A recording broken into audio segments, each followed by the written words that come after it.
Remember in the last episode we heard this? Car looks like it's finally fully dialed in and seems to be competing really, really well at last. Let's see how that's working out for him now.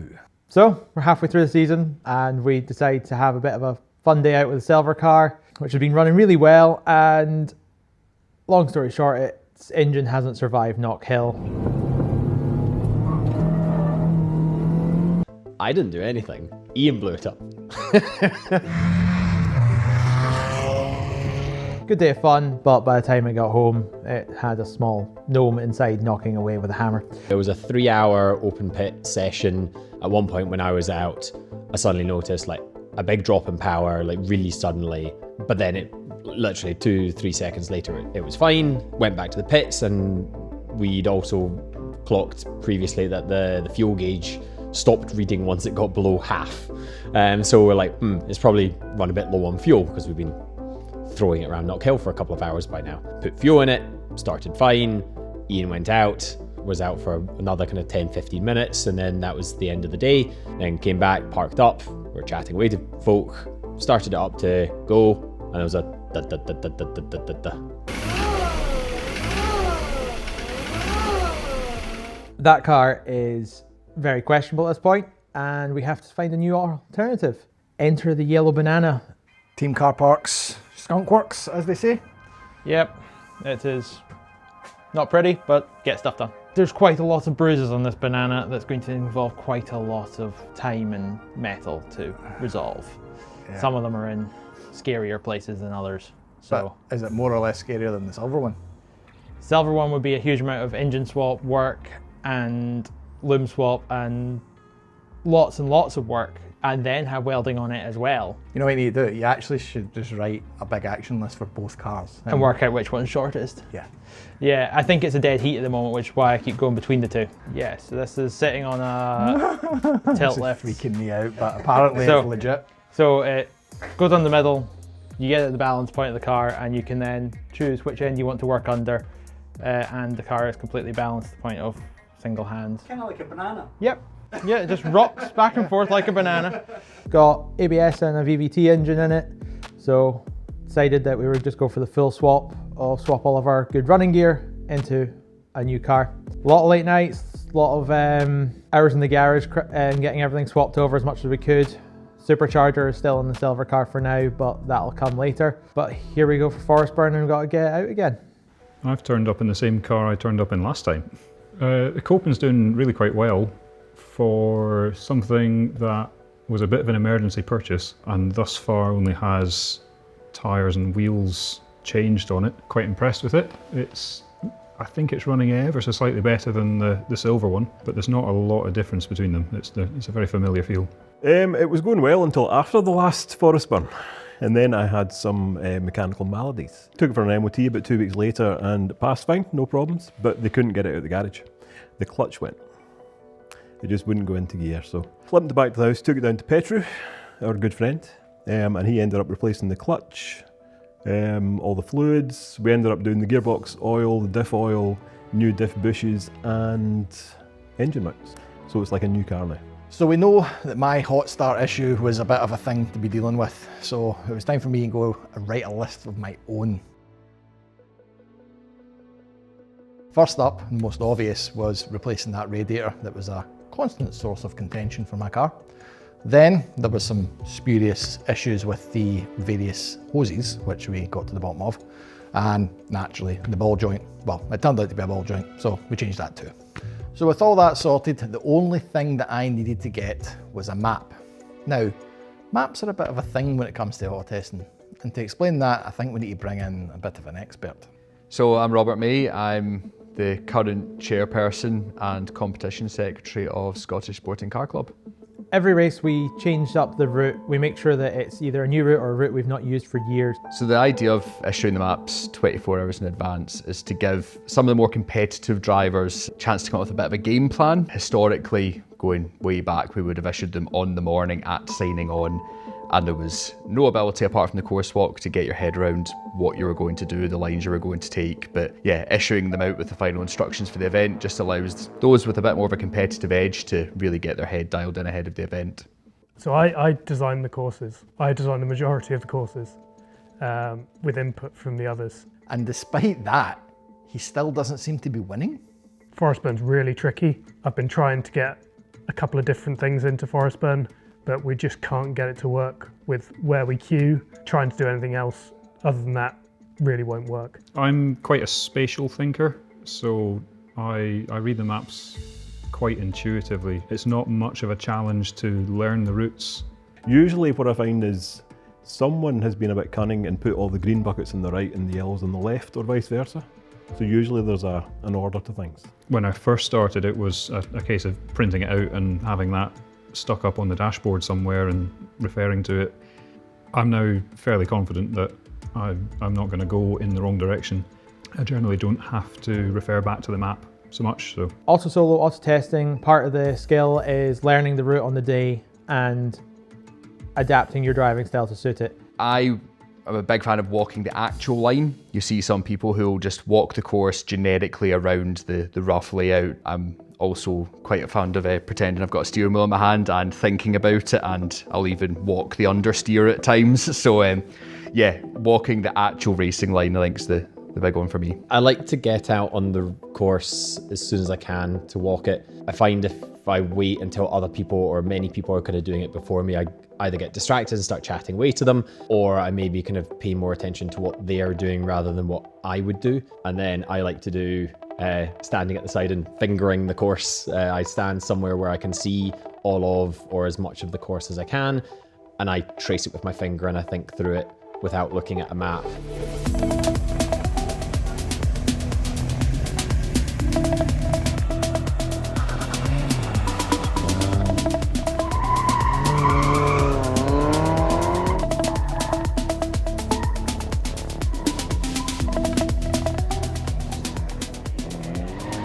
So due to the high number of entries that we had for this, which was around about the 30 mark, we split into 3 groups. So there was a group of 10 people doing the first runs of 4, and then another group of 10, and then so on. So Mr. Park was in the first run and he got his big suite of runs done. I was in the third, so I had plenty of time to wait around. As for Ian, I got none on this day. Yeah, Ian can blame me for this one. One of those just unfortunate things. A part that was good on the silver car got transferred to the rear right brake caliper. Halfway through, where there's a tight technical section, needed to use the hydro, so I pulled it, it locked out, and then steadily it kept coming towards me. And I was like, that's not quite right. And as it turns out, the piston seal had failed inside our caliper that had been fine, and was a new caliper last year. Just one of those sad things. So that was the end of that car for the day. just to clarify, right, that's what happens. We've covered this before with Mr. Park, taking cars that aren't his when he faces problems. So in the face of challenges, it's only fair to go out and see what you can blag. I went and asked Lindy if she would be kind enough to lend me her car, which she obliged with, so that was very much appreciated. Members of the club, especially when it's people who've been there a bit longer, there normally tends to be an offer or two kicking around if something like that happens. So very rarely, touch woods, need to use it, but on this instance I did, and membership didn't fail to live up to the kind of high standards that we have. Just to level the score, I'm going to give him the keys to mine. Very, very grateful. So luckily the club is really good, and by the time we'd worked out the car was dead and I got back up to the paddock, I'd had several offers from other people to use their car, including Tommy, although he was slightly more coerced into it. Slight change to the norm.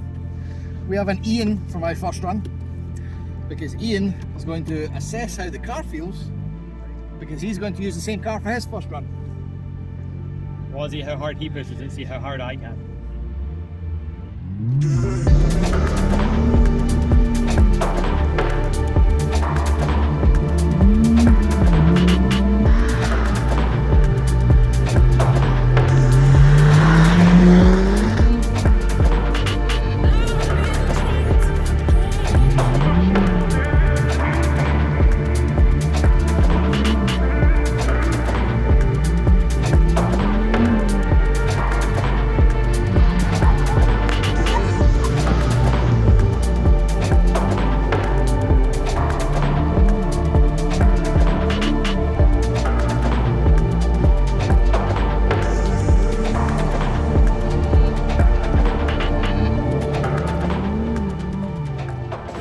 What's up? Nothing. Why are you filming me? I don't know. So I might have taken great delight in unveiling this development to Mr. Park.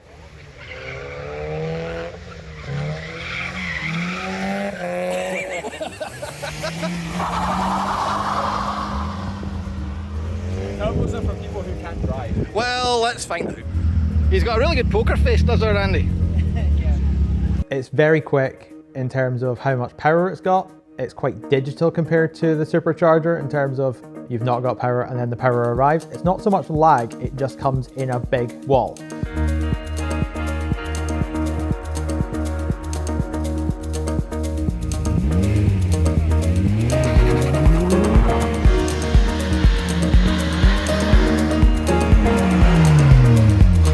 What I found very interesting was how different our hydro handbrakes are and how differently they work. Ours is much more progressive, whereas yours needs much more of a short, sharp jab. Other than that, felt like the same kind of car, felt very at home in it, drove really nicely.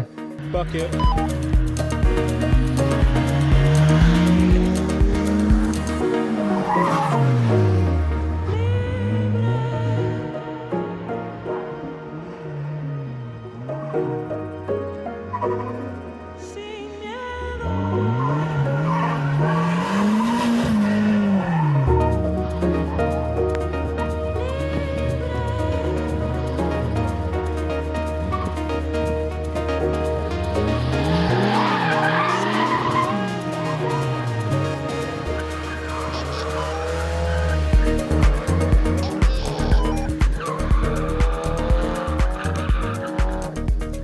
Ah, yes. Now my run's the first one with me. I'll just get wet. I'm confident this is a shower. Tell us that again. I'm confident this is a shower. This was a test of two very different halves. The morning was a crisp day, nice and dry, tarmac was dry. You do need to try your best to adapt and not get caught out by it. So the weather changed. Oh, they're fine. I put the roof up. I have to say that though, it's not the same with the roof up. You lose all sensations. So for this one, even though it was raining in the afternoon, I had the roof down for the runs. In my instance, with a kind of borrowed car, quickly discovered the limitations of the tyres, which I don't think I can even pronounce the names that were on them. With the weather, my car is handling so well, and with fresh tyres, I really can't complain. It drove so well the whole day. They actually did an okay job. I wasn't on the edge of control. Oh, shit, forgot the question. What was I answering? What was I answering? When the rain suddenly appears, we learn who's got the best tyres and whose car has the best drivability. For me, in the new car, with quite sudden power delivery, I found that more challenging, had quite a lot of wheel spin, and it really affected my time when the rain came in later in the day.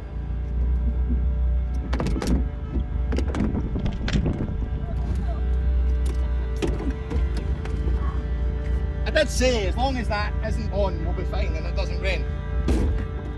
Still good?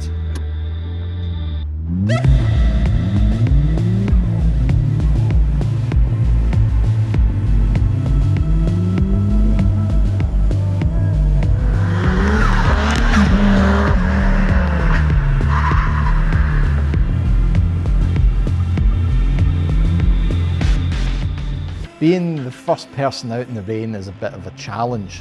Some parts of the track stay dry, other parts will get damp, and other parts will get very wet, and very quickly.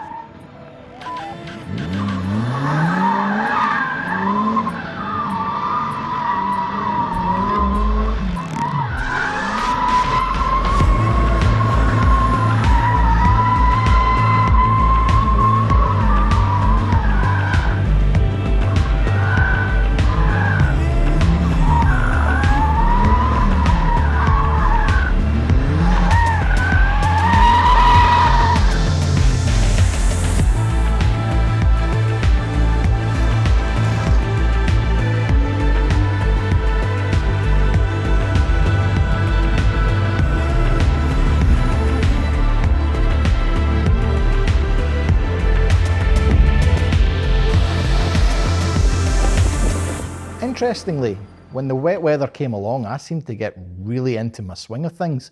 My times, if anything, started to improve.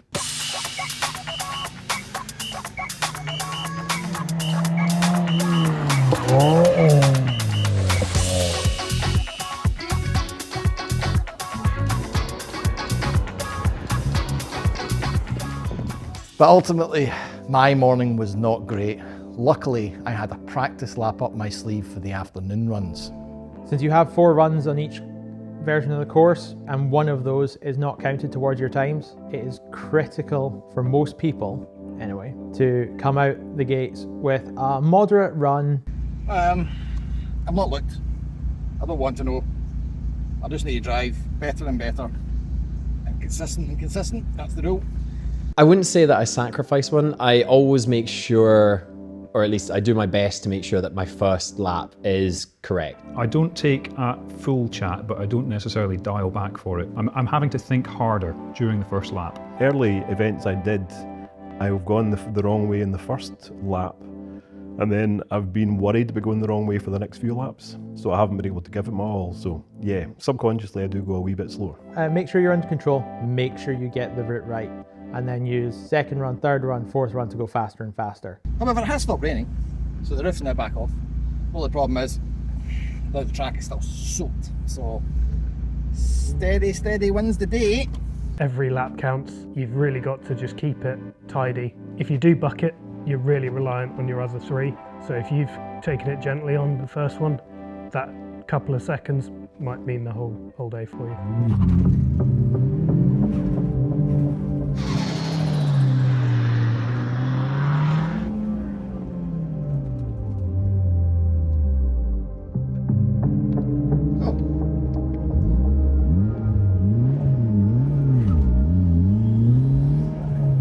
This is something that I did not want.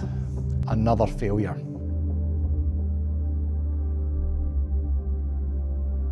No throttle. So it turns out it was a pretty simple fix. My throttle cable had popped off.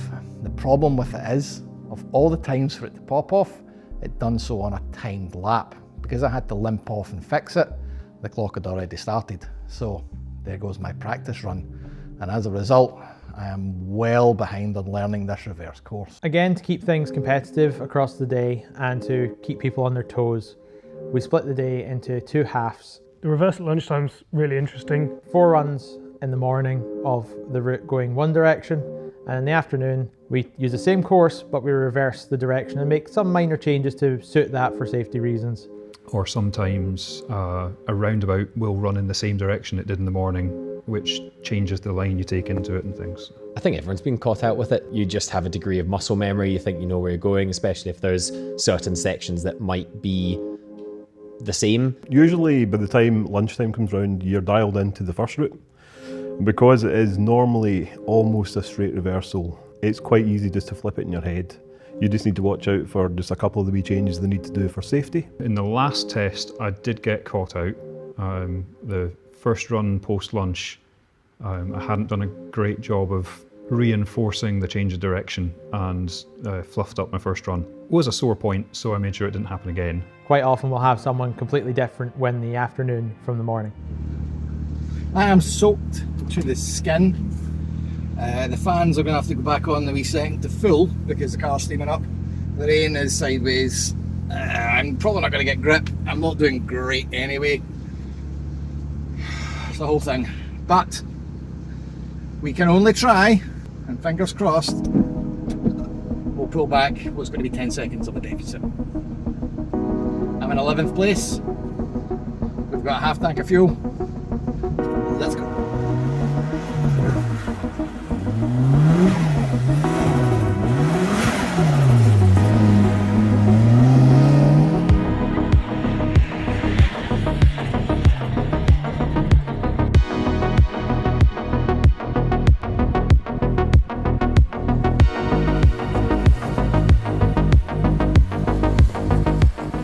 So my heroic fight back was pretty heroic. I managed to get second place in the afternoon, but the morning toasted it. My best that I could pull for the day was a 7th place finish. So on the day, I was really just happy to finish, given the fact we've lost our car after 2 runs. So recovering to 12th in a car I didn't know wasn't great, but I can live with it. I finished 4th on the day, which I was quite pleased with. I was 4th overall, 3rd in class. Another bit of glassware for the Copen. Can't complain at that. I ended up 2nd overall. I think I hit 1 bucket in my afternoon run, my last run, and if I hadn't hit that bucket, I would have been half a second off Ali in the fastest time of the day. Back on form and I beat Parky. I finished 1st, fastest time of the day. I think for the whole championship, I'm chasing runner-up, but I don't think I'm going to get club champion this year. So yeah, so if you've been watching these videos and thinking, you might want to have a go, but you're nervous, what I would say is that we've had a lot of newcomers the last couple of seasons, a lot of which have stuck around. I'd like to think that that's a product of its own success and how fun and welcoming the events are. So what I would say is, it's really not expensive to get involved. So please do, reach out in the social media channels, chat to one of the existing members or competitors, come along, say hi, even if you don't enter the first event, come along, see what it's all about, and hopefully you'll come and join us.